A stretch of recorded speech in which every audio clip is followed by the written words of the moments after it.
one of the most legendary artists of the 2000s came back this week 20 years ago. Yes, that's right. Chico released his second single, and also there was something from someone called Beyoncé. Don't know who that is. Anyway, it's the 2000s chart show. The 2000s chart show. The 2000s chart show. Welcome to the programme. I am Samuel Spencer. We are the podcast where every week we are reliving the 40 biggest selling songs from this week 20 years ago and telling the story of all the new entries. How are you doing? This week we are also the podcast that's horny. Horny, horny, horny. So horny, we're horny, horny, horny. Horny, horny, horny, horny, horny. So horny, we're horny, horny, horny. Tonight, that, would you believe it, is from a song called Horny, which this week in 2006 was being mashed up with the Dandy Warhols song Bohemian Like You to produce Horny as a Dandy, one of the 11 songs we'll be talking about today. Not only do we get the return of Beyoncé and Chico, as I said in the intro,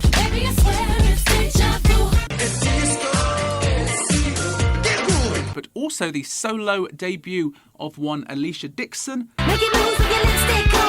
and the Arctic Monkeys trying to get their third number one in a row with their track Leave Before the Lights Come On. Let's leave before the lights come on. We also have Ronan Keating back, so your mum is going to be ecstatic. He has had 14 top 10 hits in a row. Every single one of his solo singles has been in the top 10, despite them being some of the least memorable songs ever put to tape. We'll see if he can make it a 15th with his cover of all things of the Goo Goo Dolls' Iris. I just want you to know who I am. They are some of the 9 new entries that we got between the 20th and 26th of August 2006.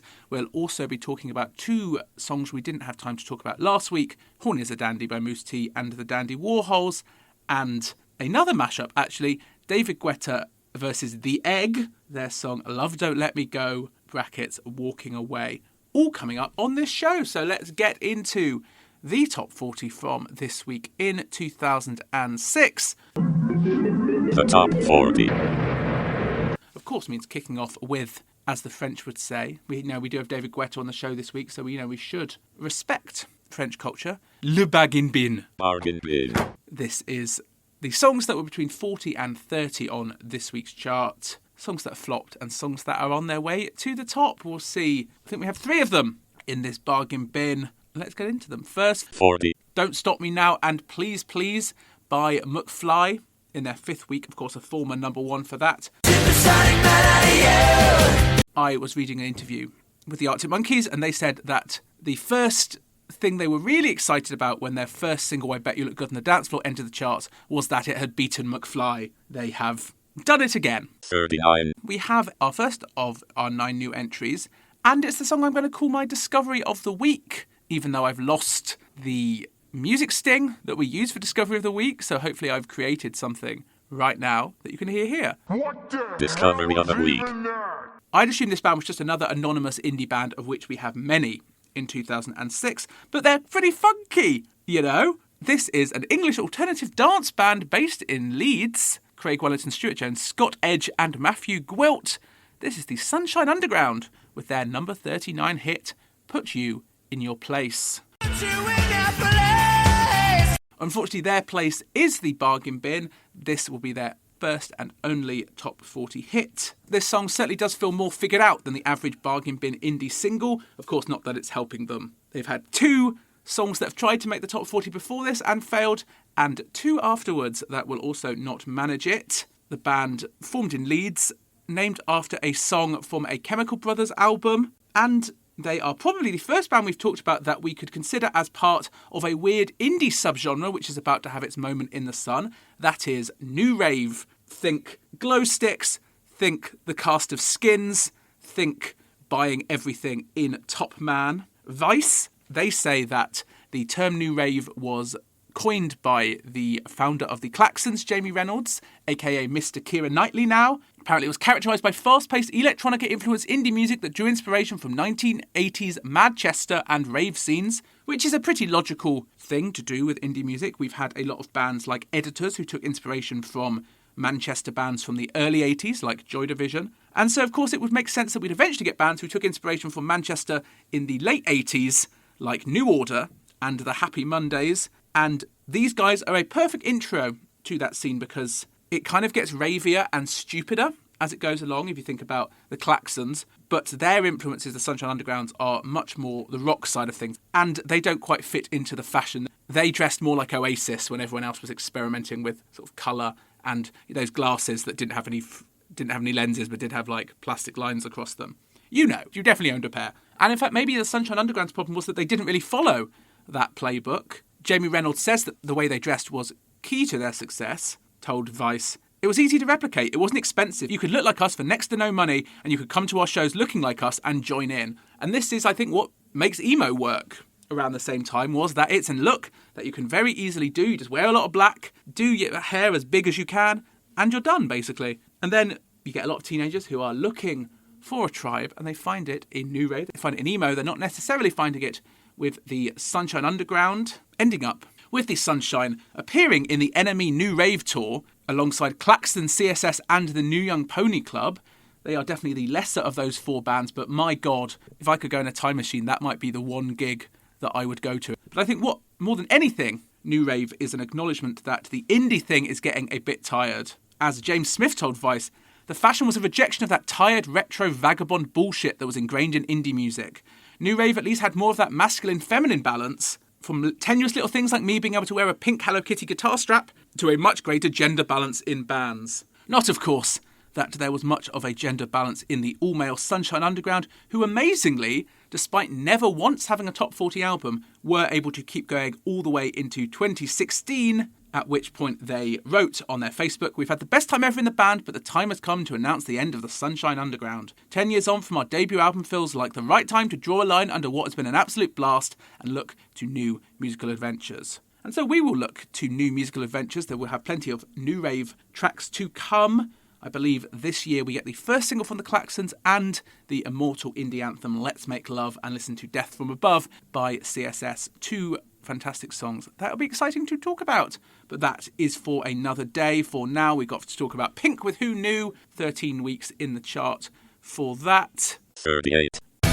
Who knew? Another piece I read this week was a Q magazine piece that was talking about the death of pop music because of indie music. Of course, we'll be talking about that later when we talk about the Arctic Monkeys. As one of its evidence that pop is dying, highlights that this Pink album, I'm Not Dead, sold 30,000 copies less than her previous album, Try This, which itself was seen as a massive flop. And it probably felt like that in early 2006, but then Pink's album would go on to spend 71 weeks in the top 40. So anybody who counted her out was very wrong. 37. Valerie by the Zootons, 10 weeks on the chart for that. Why don't you come on over? I think that song, ironically, is probably going to leave the charts just as Amy Winehouse starts to launch her chart campaign for her second album, Back to Black. 36. Orson with Happiness. They were probably not feeling much happiness at that song entering the chart at 27 and now dropping to 36, especially considering that they had a number one single as recently as earlier this year. 35. Is our next new entry, this the third and last top 40 hit for another of these mid-tier indie bands that absolutely clog up the charts in 2006. This is the Young Knives with their Weekends and Bleak Days brackets Hot Summer. A shame that this will be their last appearance on the top 40 because I actually think their two best singles are ahead of them. The two singles from their second album, Super Abundance, November 2007's Terra Firma and March 2008's Up All Night. 43 and 45 they make. I'm sure I've said before that they are great songs, but it bears repeating, I think. And I'm a little sad that the Young Knives are leaving this chart, if for no other reason that I'm sad that I might not be able ever again on this podcast to say the name of their hometown, the beautifully mouth-feeling town of Ashby de la Zouch. Manchester Evening News said of this track, with a catchy chorus refrain and a still catchier guitar frame, it surely cannot fail to hook a whole stack of fans in waiting. Not quite. Let's hope that God, global warming / the Met Office can deliver the scorching weather it so explicitly does not demand. Yes, this is a strangely odd, ambivalent record about summer that is half about sort of having fun in the sun, but also being like, oh, it's a bit hot and I wish this would end, really. Which, as somebody whose ideal weather involves me wearing an absolutely massive jumper, I can sort of understand. Also, of course, the Young Knives are very famous for wearing almost entirely tweed, so I'm sure they were absolutely roasting. And as we've said on this podcast before, 2006 was a very hot summer, so probably the perfect time to release a single that is like, oh, the summer's been nice, but could it be a bit cold again, please? So if this was not going to light up the charts for them, then probably nothing will. And indeed, nothing will. Probably because they got absolutely bodied by none other a 2000s figure than Peaches Geldof, who said in an interview that she was thinking about how crap that band the Young Knives were. They should have been amazing, as it was a band of multiple marks from Peep Show. It seems that, speaking to Drowned in Sound, they somewhat regretted their geeky image and saw it as sort of music industry manipulation. Henry Dartnell from the band said, "The problem is we never decided that we would be geeks and wear tweed. It's just what happens when you sign up with a record company. Someone in the marketing department goes, right, how are we going to sell that?" Not that they were happy, of course, with Drowned in Sound, they said in an interview. "Drowned in Sound is the most cynical website I've ever been on. They hate us, they hate everything. If you look at our reviews, they're not bad, but some of the things the readers say, I take things quite personally sometimes, and I go in there and it just goes mediocre, fucking shittest band I've ever seen. You just go, fuck it, I'm not going to go on here again, but I keep going back to it." Adding, I'll hate this is the worst thing I've ever heard, oh, I love this. But to get 6 out of 10, that kind of reaction, probably what that shit pop music paper will give us for our album. They were talking about NME, of course, and they were doing that interview on the NME tour. So, talk about biting the hand that feeds you. Maybe not surprised that they won't be darkening these charts again. They continued slagging off NME. They'll be making money off us. Oh God, it makes me sick, the music business. You use them and let them refuse you. Gaylords. Which I was with him until the end. A bit of casual homophobia there. Never forget the 2000s. Not the amazing time that we sometimes like to paint it as on this show. And I have a rule that once bands start being casually homophobic, it's probably time to move on from them. So 34. Bob Sinclair and Steve Edwards with World Hold On, Children of the Sky. World, hold on. We talked about how Bob Sinclair at this point was Britain's premier French DJ. He must have been ruining the day that David Guetta first entered the chart last week. He's certainly going to be much higher than the bargain bin. 33. It's the 4th week on the chart for All This Love by the Similou. All this love ain't up for nothing. 32. Busta Rhymes, I Love My Chick. I hate that song, so I'm glad that this is probably the last time it will be appearing on this chart. 31. Neo's Sexy Love has spent 9 weeks on the chart. And 30. is a song that peaked at number 17 last week, but we saved it until this week, because this week I knew exactly what the world needed, and it was Horny by Moose T mixed up with Bohemian Like You by the Dandy Warhols. And so here it is, Horny as a Dandy. Horny was a number 2 hit in 1998, kept off the top spot by C'est la Vie by Bewitched.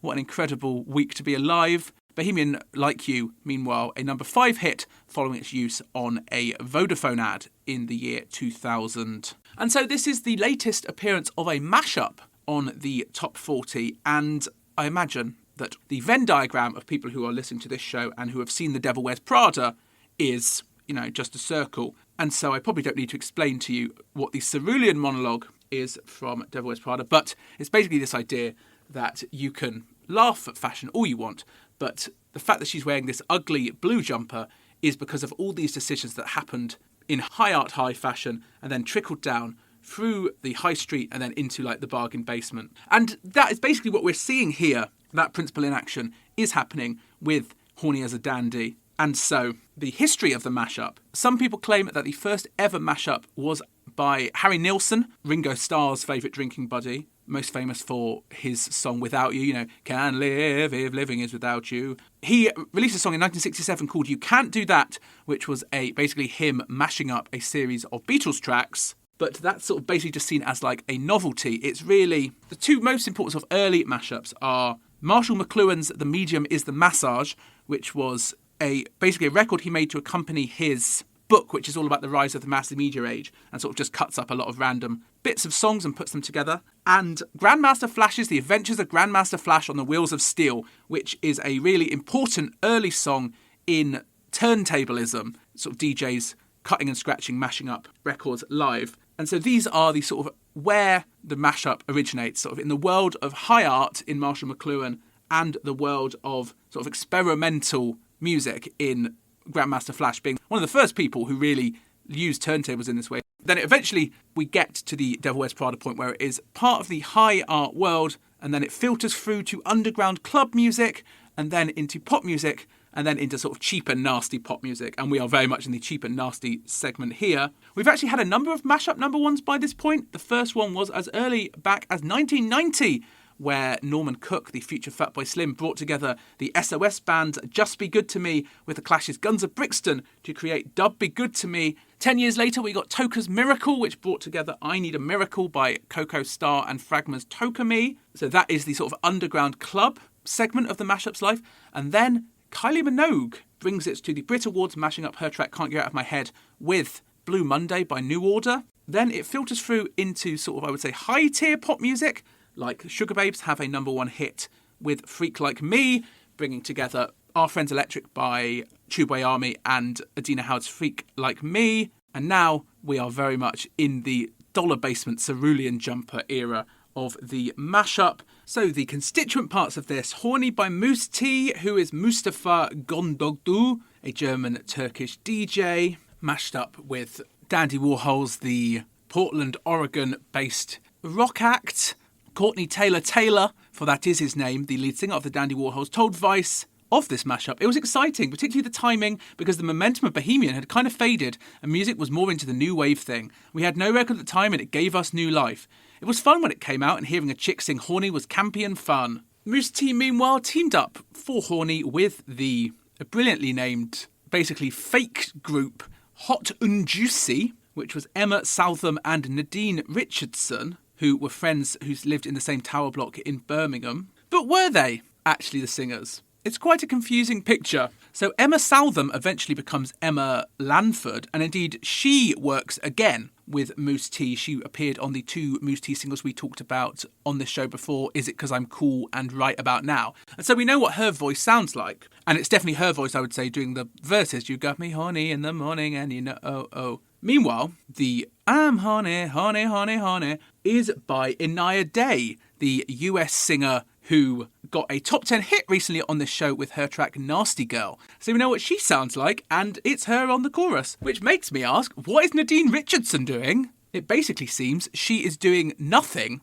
at all, singing-wise. She just appears in the video and on the cover of the single. Which obviously makes me nervous, because we've talked a lot in the history of this show about this situation in which black singers are often hidden in dance tracks, and in the video we get lighter skinned, more conventionally attractive women. And so that's what I thought had happened here. But it seems not. It seems that it was actually Inaya Day who didn't want to appear in the video because she was trying to make it as like an R&B act. And so she didn't want to be associated with this embarrassing Europop record. And so they got someone else to play her in the video, which was Nadine Richardson, despite the fact she didn't sing on this song, it seems, or indeed any Moose T song. And this was a classic sad situation in which we find on this podcast all the time, in which nobody cared enough about the song Horny by Moose T to actually find that information out. I had to piece it all together because I care about this random bit of novelty Europop, and I hope you do too. So I hope that was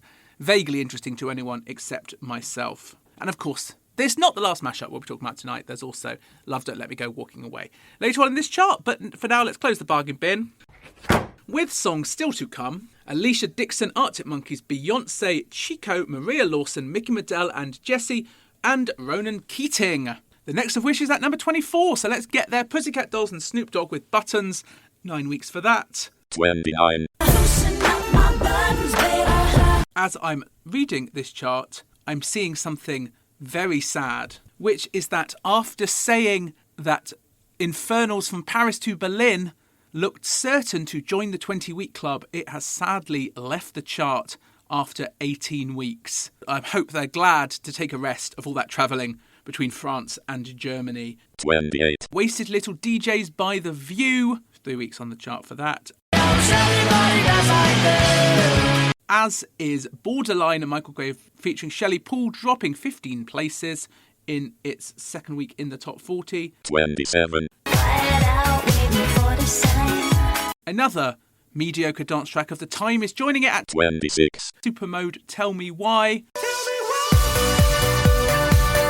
25. Razor Lights in the Morning. In the morning, you know we won't remember a thing. And in this morning, we must talk about a new entry at number 24. His last track was a number one hit, a song that allowed us all to set our watches to Chico time. It seems that Chico's time is running out. He is at number 24 with his follow-up track, DISCO. He was trying to use his fame for good. He was interviewed in NME, Yes Really, where he talked about his Rainbow Foundation, which was working with orphanages in Thailand and Cambodia. We want to provide for the children of the tsunami, the Iraqi children, all the colours of, well, it's rainbow because all the colours are beautiful by themselves, but when you put them together, they make a wonderful rainbow. Which, of course, is an image that is still, it seems, in Chico's mind. Last time we talked about Chico, we uncovered the fact that he had a secret dance banger called Rainbow under the pseudonym Ochi. Of course, that's not the only thread that we left dangling last time we talked about Chico. There was also the fact that he was due to be sentenced for drink driving, and in April he was. He told the court that he'd actually been sober before drinking whiskey on a 6-hour binge after losing a friend to cancer. He said this had been between 1 o'clock and 7 o'clock in the morning, and it was a cold and flu medicine that he had taken more recently to being caught that set him over the limit. The judge, however, wasn't entirely convinced. He fined him and disqualified him from driving for 12 months. Chico saying that his fears have sadly all come true. The press, the loss of my reputation, the loss of work, everything has happened. It has been a catastrophe. Could have been worse, though. He only had to pay about £2,000 in fees. The judge added he was generally sympathetic to Chico losing a friend to cancer, but not for then driving afterwards. And how's this for a segue? But what's the greater crime? Drink driving or this song? Well, I'll leave that up for you to decide. This is Chico's cover of the Ottawan disco track, DISCO. Ottawan, a French band who originally released it in 1979 in a French version. Its English language version got all the way to number 2 in the UK singles chart, kept off the top spot by the Teacher Gets Turned On by His Students classic. The early 80s were weird, Don't Stand So Close to Me by The Police, and Barbra Streisand's masterpiece of cheese, Woman in Love. That track's literally like Michelangelo's David, but made out of aged Gouda. Ottawan, I would have said, was a classic one-hit wonder, but no. Unlike Chico, they managed another top 10 hit in August 1981, Hands Up, Give Me Your Heart.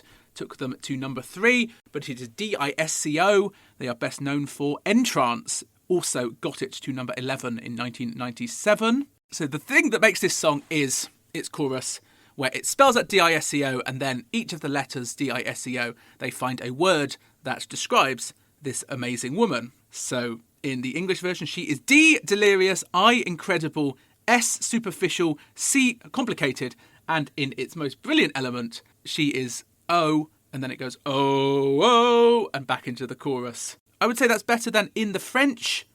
Elle est démoniaque, elle est hystérique, elle est S, satanique, elle est C, c'est pas possible, elle est O, which is all very well and good, but hystérique doesn't begin with I. So she's more dehisco, really, isn't she? This version, meanwhile, doesn't even have a Genius page with its lyrics on, which is the first time I've ever seen that in the 3 years of doing this show. Again, these novelty hits that just nobody but me cares about. I'm so glad that we do the podcast to shine a tiny light on them for probably the last time in their history. So I listened to his track. His version is she is D, dynamic, I, incredible, S, supersonic, C, Chico-licious, and of course O. So I recently watched a video by the YouTube creator Todd in the Shadows, which was about Ringo Starr's disco album. And he says something that has sort of changed the way that I think about disco a little bit. The genre rather than this song. So obviously there's the Disco Sucks movement, which is this big backlash against disco in America, sort of fueled, at least we sort of think now, that it was mostly fueled by racism and homophobia, because this was a dance genre that had come out of sort of black gay discos. And that is true to some extent, quite a big extent, but also we do kind of forget that disco did in a lot of ways actually suck, because we sort of only remember the good disco songs, you know, Love to Love You Baby, Heart of Glass, You Make Me Feel Mighty Real. Whereas a lot of disco was like Ringo Starr trying to be a disco star, or Rod Stewart, or like novelty tracks like Ottawa, as we are seeing here. For every Donna Summer classic of all time, there was a French cash-in song that couldn't even spell the word disco properly. But you just know that the day that somebody in Chico's record label realised that you could say CHICO to the tune of DISCO, you know that somebody thought they'd done a good day of work that day. But what does Chico do next? This is not a great sign for his pop career, a number 24 follow-up, leading the enemy to ask, will you just do a version of It's Chico Time called It's Christmas Time? To which Chico replied, brilliant, I tell you what, I'd never run out of advertising ideas, would I? It's Christmas time, it's chocolate time, it's time out. However, he may have had slightly higher ambitions for himself. I'd like to duet with Madonna for a Christmas record, or Prince. I'd love to duet with Michael Jackson and give him a hand. None of that really worked, and honestly, it's an incredible act of restraint from the entire music industry. The first time, maybe ever, that music industry has shown any restraint, that we didn't get It's Christmas Time. Instead, Chico's follow-up, as we've said before, was 2007's Curvy Cola Bottle Body Baby, which I imagine, and in fact know, because we listened to it last time, we talked about Chico, is just Mika's Big Girls You Are Beautiful, but somehow even worse than that patronising track. And that's it for Chico. In the Crazy Frog video I made on YouTube, I talk about how the death of the CD basically kills novelty tracks, because, you know, you could buy a song as a joke on a CD and it would sell hundreds of thousands of copies and become a hit. Whereas when it comes to the streaming era, like, you're not listening to It's Chico Time like billions of times in the way you might listen to Sabrina Carpenter. And so they just don't sort of pop up as much as they used to. And so this actually might be, and we'll see as we go on, but the last genuine novelty track that we're talking about on this podcast, which is a great shame because I have a lot of affection for a lot of these tracks. So this might be an end of an era. We'll see whether any other novelty tracks have managed to sneak in across the 2000s. Before we move on from this track, I do just have to shout out a particular fond memory from my childhood. So there was this sort of legendary pub singer in Bristol. I think he was called, it's like either Ian Ashton or Ian Asprey. I think Ian Asprey might be the lead singer of The Cult. It's not him. I think he was called Ian Ashman. And how much of this was an act or how much of this was just this guy, I don't know. But his sort of thing that he did was that he would sort of like, he always seemed to be quite drunk and he would often sort of forget the lyrics to songs. And he had a version of DISCO, which would be like, yeah, she is D, delirious, I, incredible, S, yeah, that one. And he would forget like what S and C stood for. And we saw him with my dad, who knew him a little bit. And I've never seen my dad laugh as hard as he did watching that guy do DISCO. So I wish that had been on this chart, maybe rather than the Chico version. But it is Chico who is here at number 24. We now need to move, as we often do on this show, from the ridiculous to the sublime. But we have two songs ahead of it. Smiley Faces with Niles Barkley. I mean, that's pretty sublime too. 6 weeks on the chart for that. 23. But you keep on smiling for me. 22. Former number one for Sandy Tom with I Wish I Was a Punk Rocker. In 77 and 69. That is our last remaining chance on this chart for a 20-week clubber. 17 weeks now that's been here. And now we are at the sublime. A song that should have been number one, and watch this space, is all I'll say, at 21. Coming in on downloads alone, the first single from Beyoncé's second album, Deja Vu. Song that should have been this week, 21. So this, Beyoncé's 8th single and the first from her second album, B-Day. Yes, I know that Check On It came out earlier in the year and did feature on that album, but only as a bonus track in the UK and is nothing like the rest of the album, so I'm not counting it. This instead is the launch of the B-Day era. and I listened to B-Day in celebration recently, and here's the thing about it. It is a real progression from her first album, because the first album, the thing about it, is that a lot of the songs sound the same and it's bad, whereas the thing about B-Day is a lot of the songs sound the same and are good.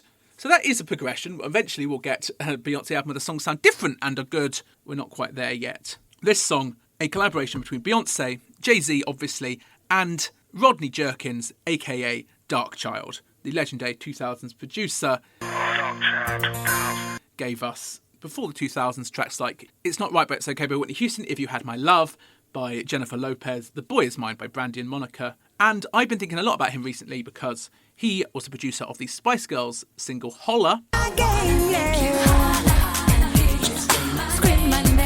which I've made a whole video about for YouTube, which is coming very soon. And from that, I know that basically every reason that he's a good fit for Beyoncé was a reason he was a terrible fit for the Spice Girls. You know, Beyoncé American, like him, means he doesn't really understand the British Spice Girls. He has this Christian gospel background, as does Beyoncé, and he has this big belief in sort of making big voices shine. And obviously Beyoncé has one of the great big voices of the decade, unlike, say, Victoria Beckham. And so they've worked together to create a great song, although I would say that Beyoncé still hasn't reached her true potential here. She's not quite the unimpeachable artist she will become. There is definitely a sense here that she is sort of trying to copy the success of Crazy in Love by making a song that sounds an awful lot like it. Although I would say that it is kind of a baller move to so obviously replicate your biggest hit and then literally call it Deja Vu. But none of this stopped the Mobos from naming it the best song of 2006. And you can tell there was so much music industry backing of Beyoncé in 2006. So originally this album was due to come out in 2004, but Beyoncé, and this is to her great credit, had pledged that after making her first solo album, she would return to Destiny's Child to make another album. So she does that. Then she gets offered the starring role in the film Dreamgirls. And so she does those two things first, and then makes her second album, B-Day, which for any other artist would be hugely risky, leaving such a long gap between your first and second albums. But I appreciate her commitment to putting her all into whatever she was doing, and clearly there was huge backing and money behind her that was willing to wait. So much money, in fact, that she not only booked out one studio to make this album, but she had 4 studios simultaneously, each of which had an amazing producer of the time in it, and she was basically playing them off against each other to create their best work. And so in one studio she has Rich Harrison, the guy who made Crazy in Love. Another one she has Rodney Jerkins. Another one she has Sean Garrett, who had recently written Goodies for Sierra and run it for Chris Brown. And then the other one is just sort of for whoever else she might like to get in, including Stargate, the Norwegian producers who had just written Rihanna's Unfaithful and who we've talked about a lot recently. And so for this track, Darkchild came up with doing what they called an old school track, a throwback with real bass and horns. And this is why it's called Deja Vu, this idea that it's like a deja vu of this sound. I don't know how much credit they should get for this idea, because somebody else had an idea of doing sort of an old school track that was a throwback with real bass and horns. Now, who was that? Oh, yes, it was Beyoncé, wasn't it, with Crazy in Love? And, you know, not only Crazy in Love, but then Rich Harrison, who wrote Crazy in Love, also has already ripped himself off and done that again with Amory's One Thing. Although, to Darkchild's credit, unlike those two songs, the horns on Deja Vu are not sampled. They are an original composition, although to their discredit, that is why they are less good on this song than either One Thing or Crazy in Love. In fact, the only sample in this song is a drum break that is used during Jay-Z's rap. And we are starting to see Beyoncé emerge somewhat as a songwriter. I recently made a video about her contributions to Independent Woman by Destiny's Child, where she came up with this beat which is like Oompa Loompas on crack horrendous. But here, she sort of makes this song. It is her who puts on the vintage drum machine 808 sound, and it's her who puts the intro into this song, which I think is one of its best elements, which slowly sees the instruments build up. While talking about this song, I do have to give out one of our occasional awards. This is the award for Most Surprising Wikipedia Fact of the Week. So this is from the Deja Vu Wikipedia. The title refers to the Deja Vu phenomenon. Thanks for that.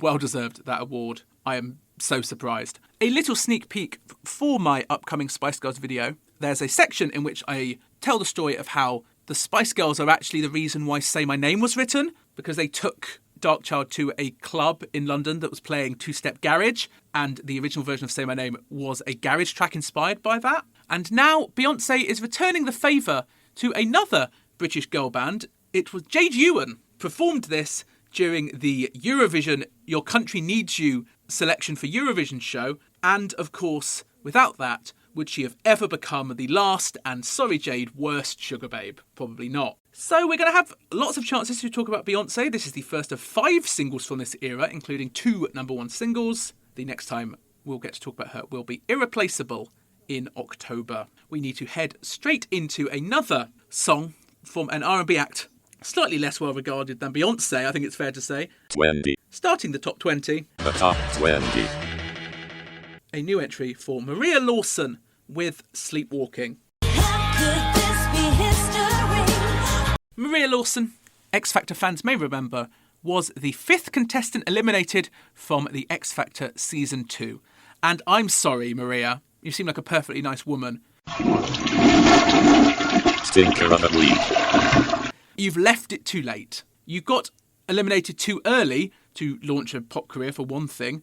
You were 7th. You didn't even get midway. You were beaten by Chico by 3 weeks. It's over. It's too far since the last season of The X Factor. In fact, I believe probably season 3 of The X Factor had already begun by this point. Chico is literally releasing his 2nd single, and you're just doing your first. Like, it's not going to work for you. It's no surprise. It doesn't. You know, she was literally the first of the over 25s to go home that season. It is not solid ground to make a pop career. Although, to be fair, there was some controversy around her elimination. It was sort of the first of the X Factor elimination controversies. So, in the 5th week of the live show, she performs the Rolling Stones' Brown Sugar. The judges criticising her for picking the wrong song put her in the bottom 2. According to the vote, she got double the amount of votes that the other group in the bottom 2 had got, but she was voted out by the judges anyway. Simon Cowell voted for the Conway sisters because they were his group, and Louis Walsh voted for them. Lots of people speculated just because they were Irish, leading to a lot of criticism of Louis Walsh for, quote, being part of the Irish mafia, and in fact he threatened to quit the show after days of negative press about it. She had been a 66-1 outsider to leave the show, but went she did,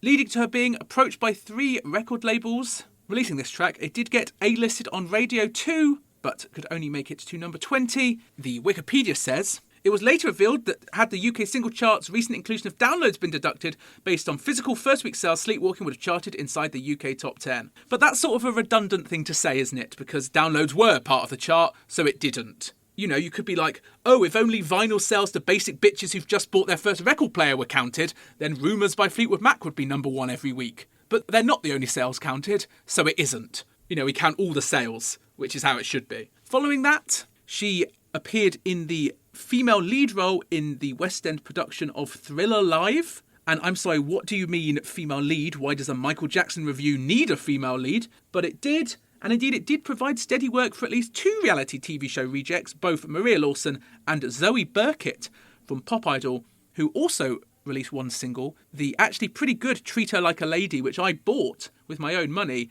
and is much better than this track. Prior to being on the X Factor, Maria Lawson had done a cover of Shalimar's A Night to Remember, which was used in a Gala Bingo advert, it seems in 2001. Before that, she had been part of an Italian dance group called TP Cal, Ti.pi.cal.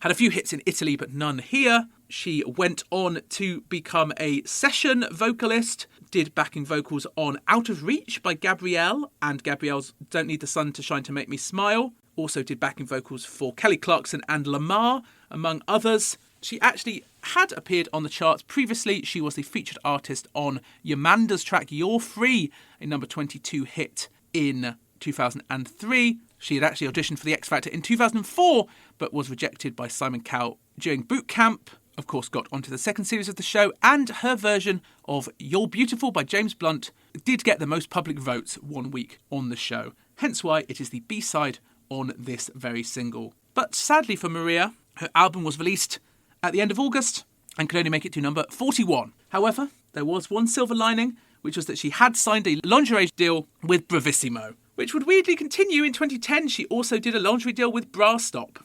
So she may have not been making music money, but she was making bra money. which I'm not sure how lucrative that is, but surely is not nothing. Her last brush with music came when she tried to represent Switzerland at Eurovision 2012, but it failed to reach the final. 19. Kasabian with Empire.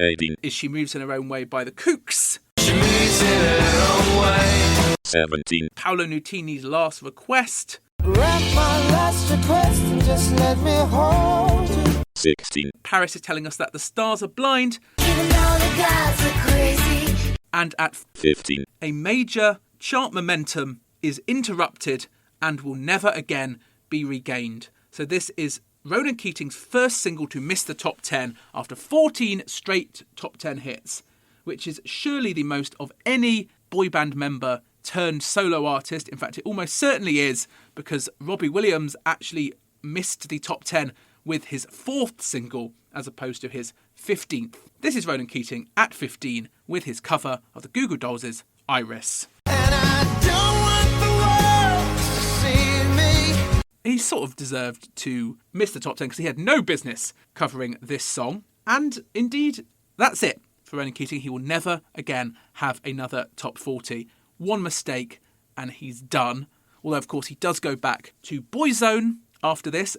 Probably not a coincidence that he kept saying in interviews he wouldn't go back to Boyzone until the moment he missed out on the top 10. And then he starts to think, maybe I'll go back to Boyzone, especially after Take That had huge success. I can see why he may have thought, Boyzone suddenly seems quite appealing. To Ronan's credit, though, he recognised this song was a hit long before anybody else in Britain seems to have. So far, this track has only spent 1 week in the top 40 in 1999. But in 2011, after someone performed it on The X Factor, it will hit number 3, and then it will spend 122 weeks in the top 75, including this very week, where it is at number 56. It has become, in fact, the 4th highest selling song of the entire 90s, with 16 million certified units sold, only beaten by Nirvana's Smells Like Teen Spirit, Elton John's Candle in the Wind, and Mariah Carey's All I Want for Christmas Is You. So this song originally recorded by the Goo Goo Dolls, who made it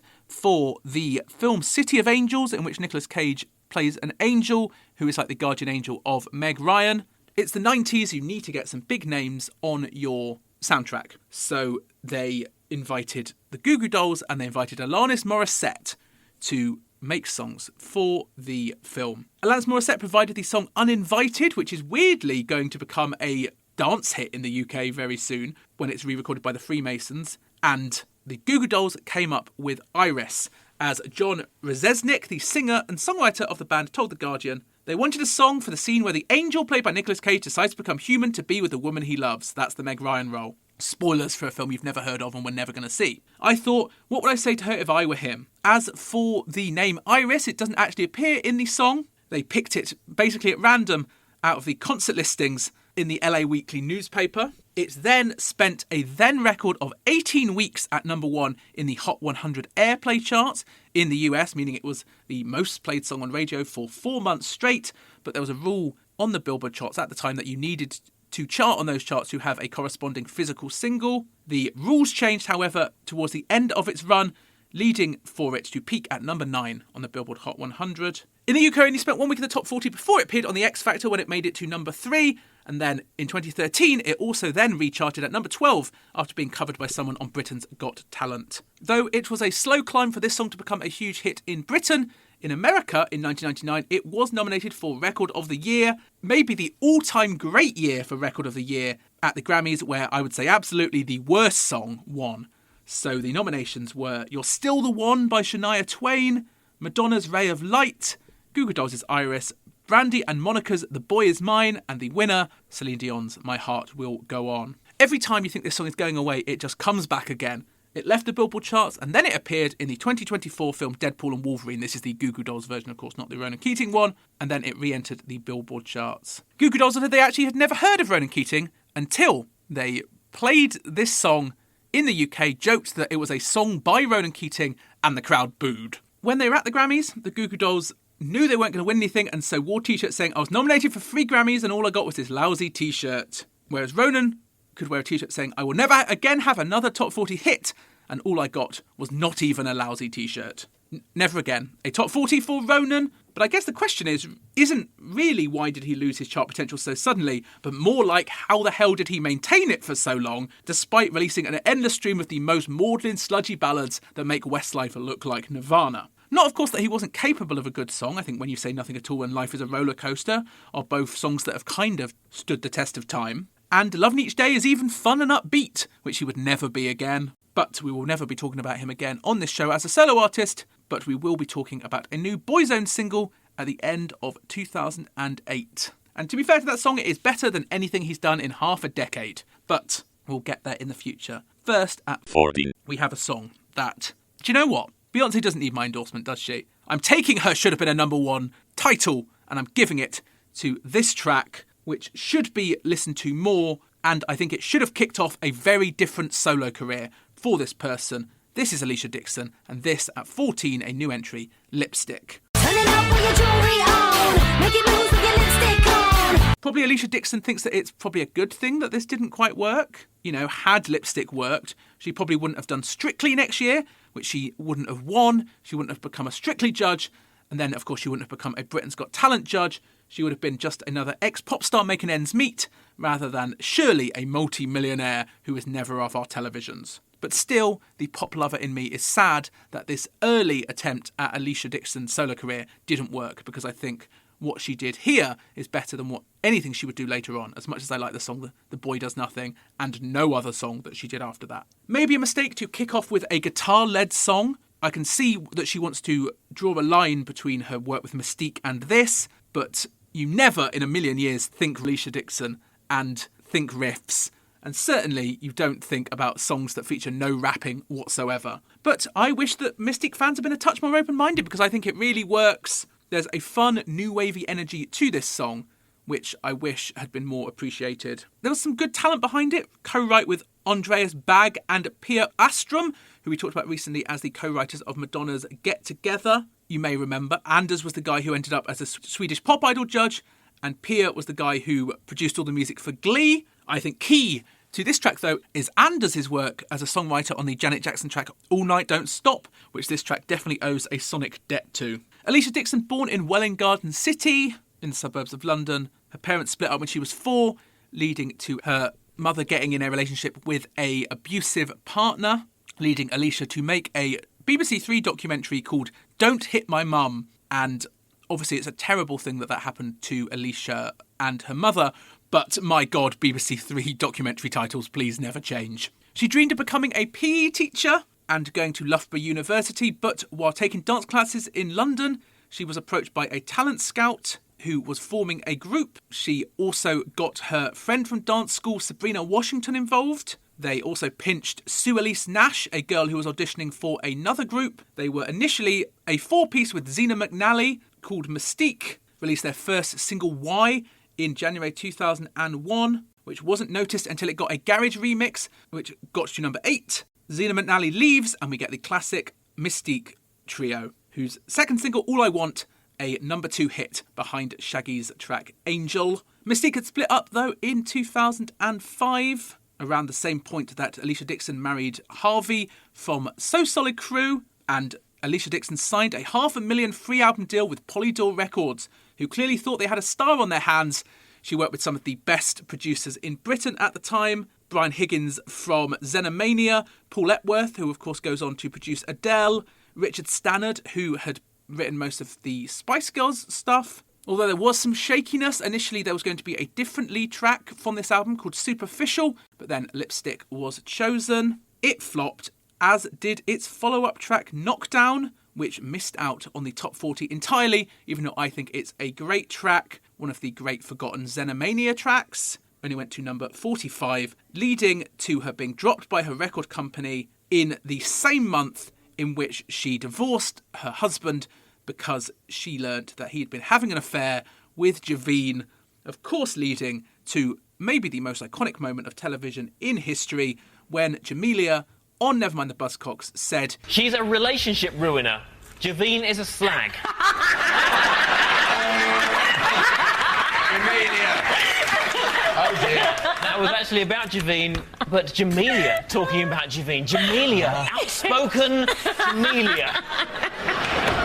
How could you say such a thing? No, she really is a slag though.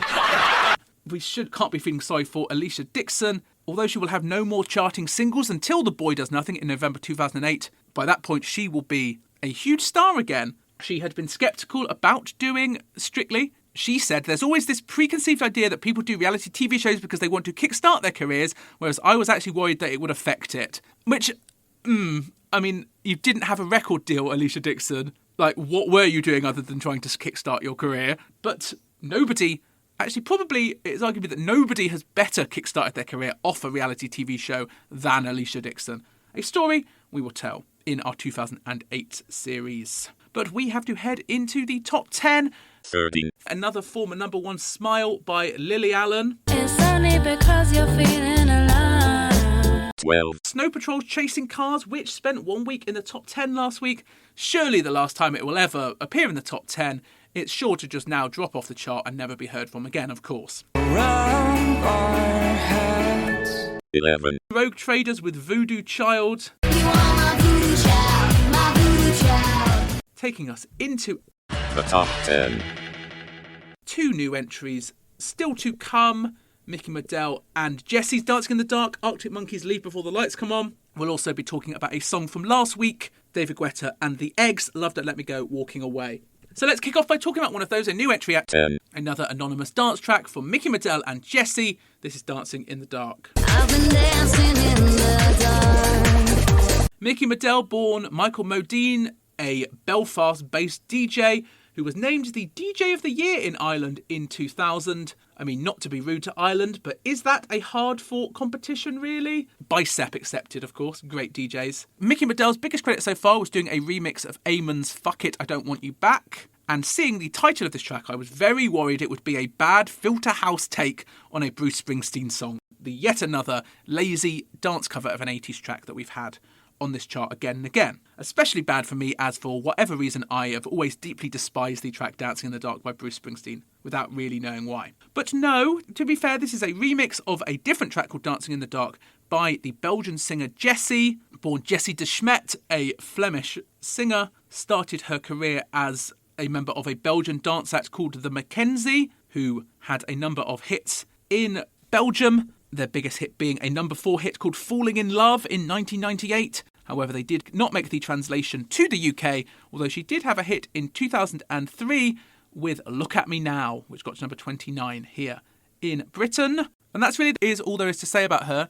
One thing, though, we do have to say about Mickey Modell is that he did do the Lord's work. He tried to revive Samantha Mumba's career. In 2008, he did a dance reworking of her track Gotta Tell You, but it sadly did not chart in the UK. And indeed, somebody recently posted this track, Dancing in the Dark, on TikTok, and he commented replying, I hate this song. So if he hates it himself, I don't know why we should spend any more time talking about it. Another Doll DJ act releasing another Doll song, which has got him a top 10 hit. So well done to you. But let's talk about more interesting people.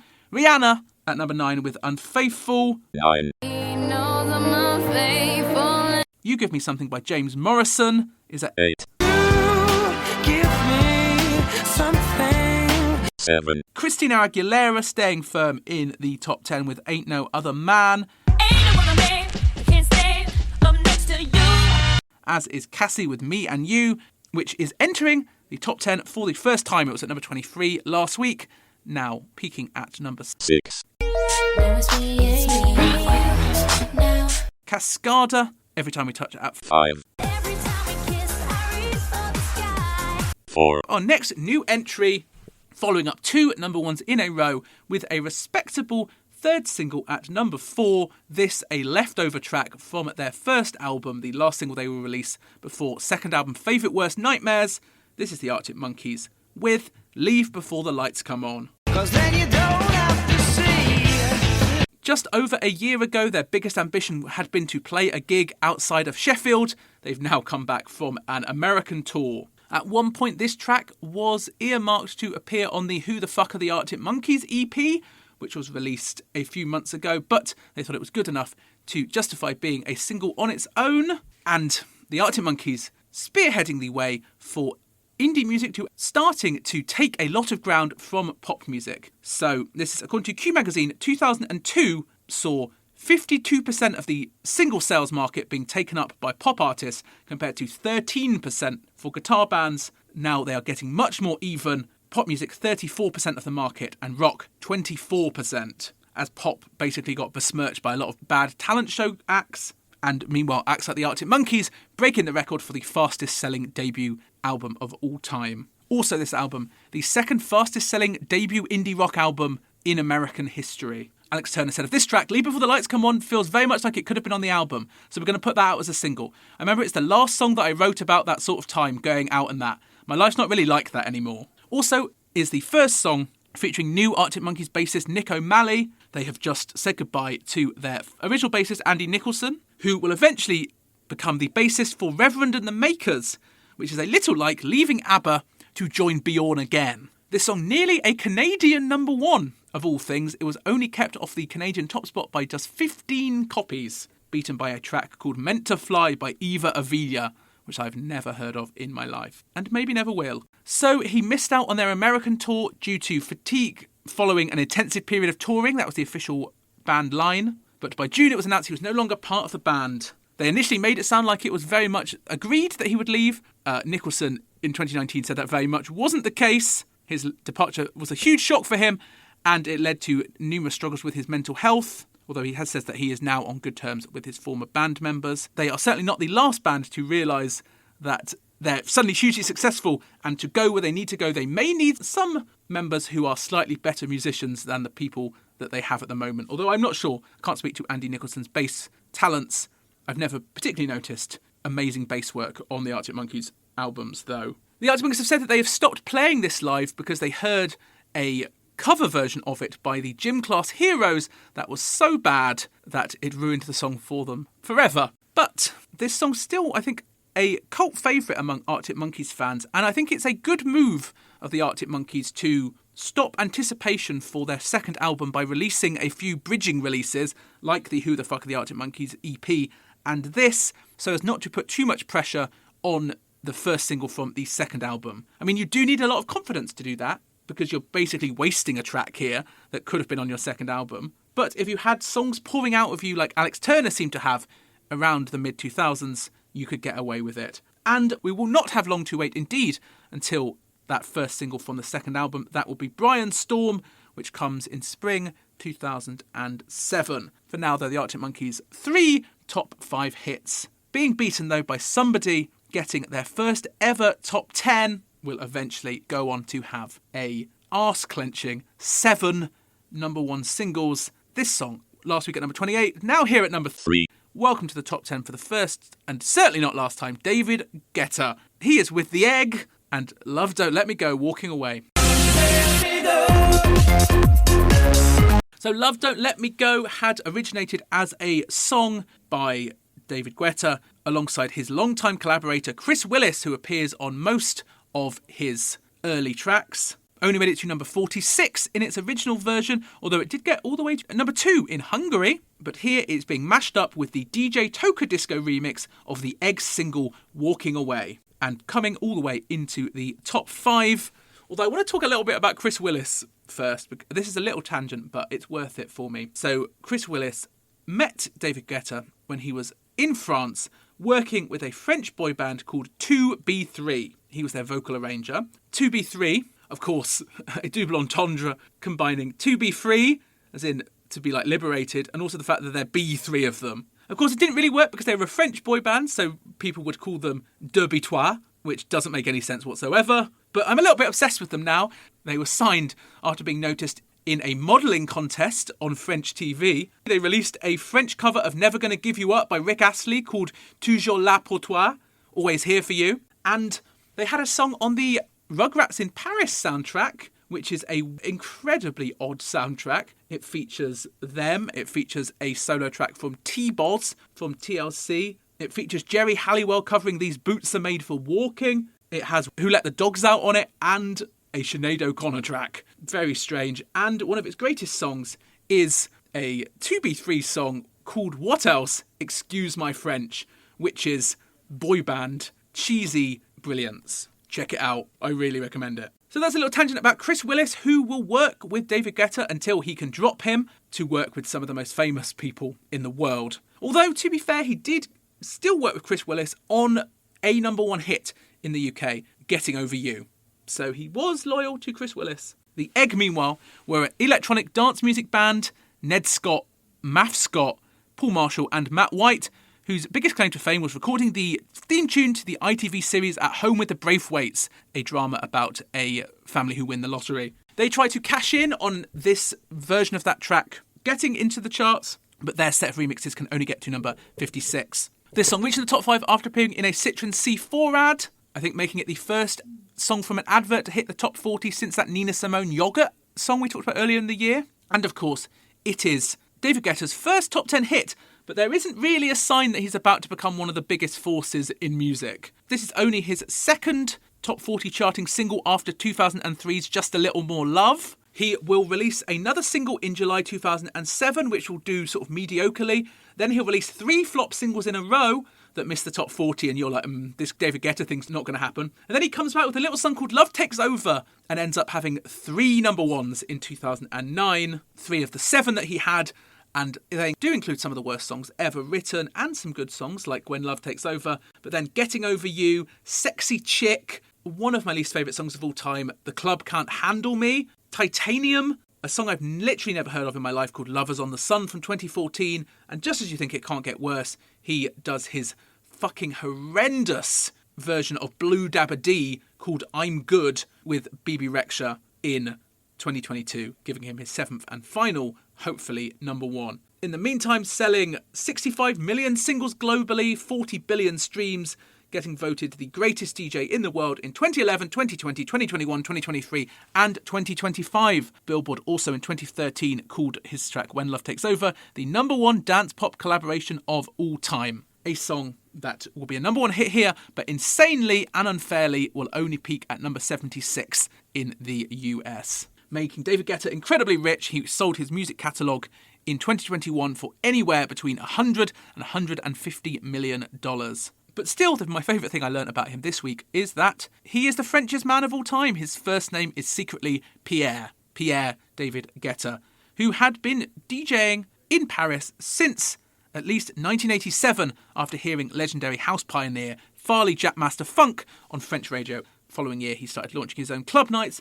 He's very old, in fact, for a chart presence. He is already nearly 40, which is ancient for a pop star, but obviously not for a French house DJ. We'll see him again in July 2007 with another collaboration with Chris Willis. So that leaves us with 2 tracks fighting out for the number 1. Last week's number 1, Shakira's Hips Don't Lie, and a track that entered the chart at number 19 on downloads alone last week, Chamillionaire's Ridin'. Will they catch us riding dirty this week? No, they won't. That's at number 2. Patrolling and trying to catch me riding dirty. Leaving Shakira and Wyclef Jean's Hips Don't Lie a number 1 hit. Number 1 again in its 11th week, selling 30,000 copies. On the download charts, however, it has spent 5 weeks at number 1, but now it has been knocked to number 2 by a track by the Scissor Sisters called I Don't Feel Like Dancing. It will be released in a few weeks in the UK. We'll see whether it can match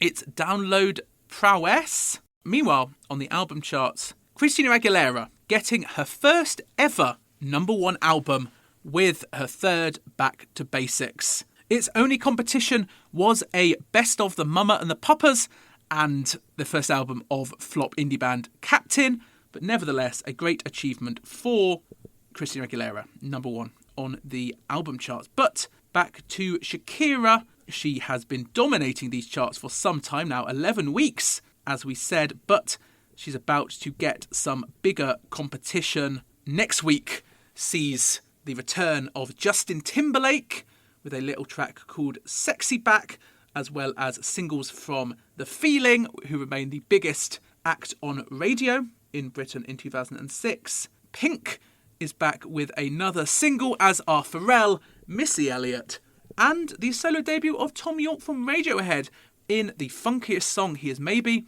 ever written. So that's all going to be fun. Join us next week to see whether any of those have what it take to stop Shakira's hips from not lying. We'll hear that in a little second, but first, thank you as ever for listening.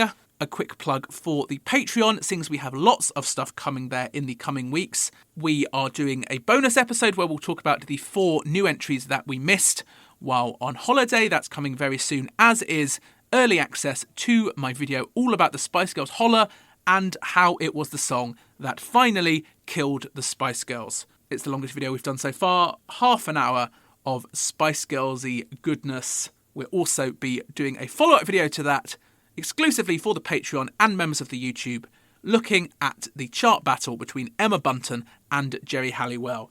A bit of spice on spice violence to get you into the autumn. All of that coming on the Patreon and over on YouTube.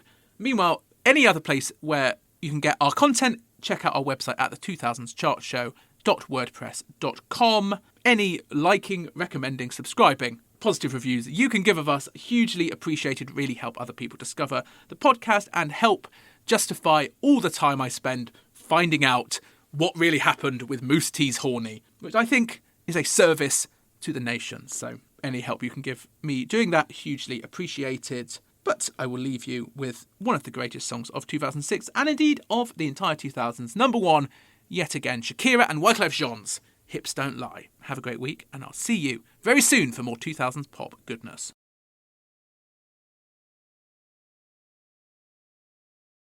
Never gonna let you down, just a little